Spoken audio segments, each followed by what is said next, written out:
Hello, I'm Isaac Ajao. I want to give us tips for installing necessary libraries in Python. Of course, we need to install the libraries before we start using Python.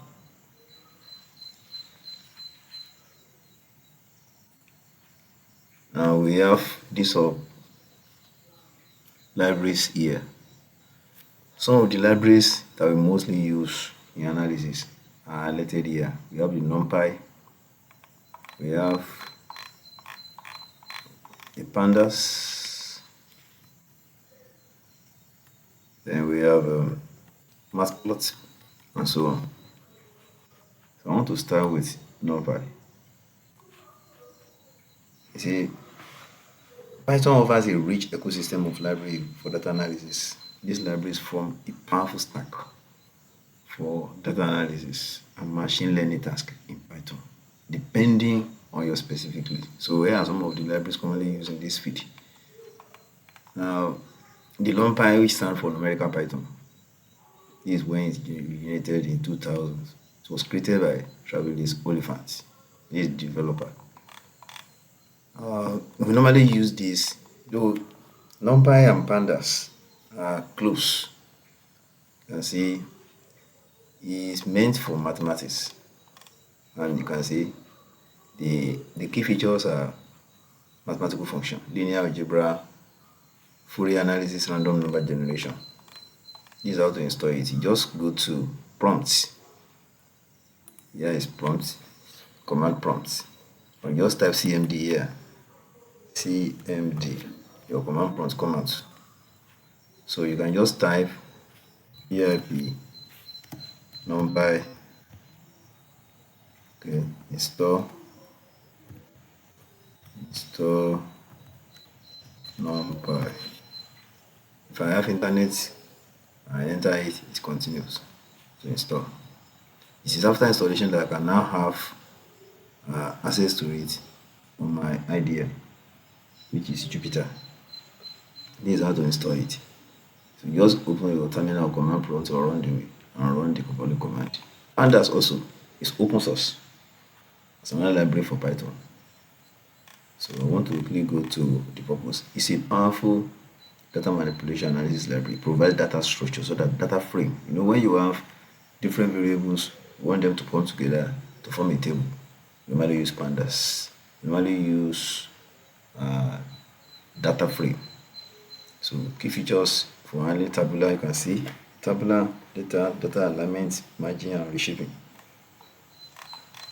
This is how we install it. Pip install pandas. Though if you have anacondas, you're going to use conda instead of pip. So matplotlib also is a popular 2D plotting library for Python. This resembles the one we use in MATLAB, you can see. If you have been using MATLAB before, this will not be new to us. So it's very good when it comes to line plots, so bar plot, scatter plot, and so on. So this is how to install it. We can install all of these libraries together. We can be installing one after the other. This is Cbons. Cbons is statistical data visualization library for Python that is built on top of matplotlib.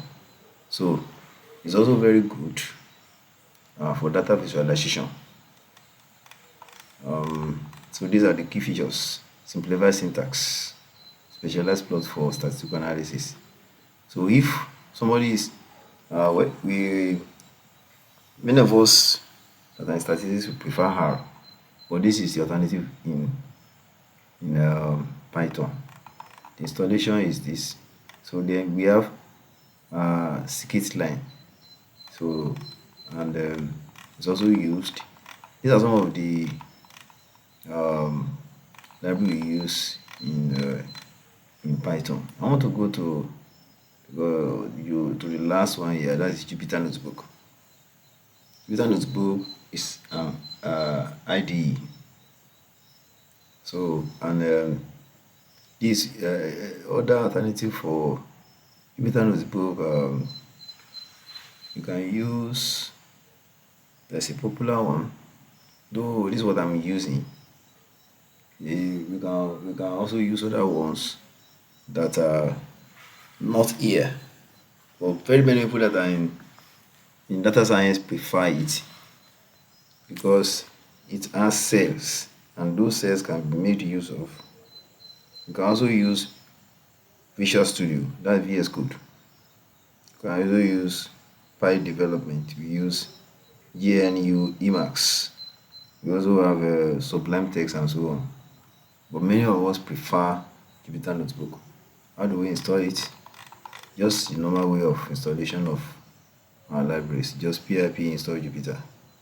Then how do we launch it? You just type, go to your prompt, type Jupyter Notebook. There are some other ways you can launch it. It's not only through this. So just install. This is general way of installing our package. Pip install the package name. Just do this. Then installing a specific version. If you know the version number, just put it here. It's continue to install. Thank you.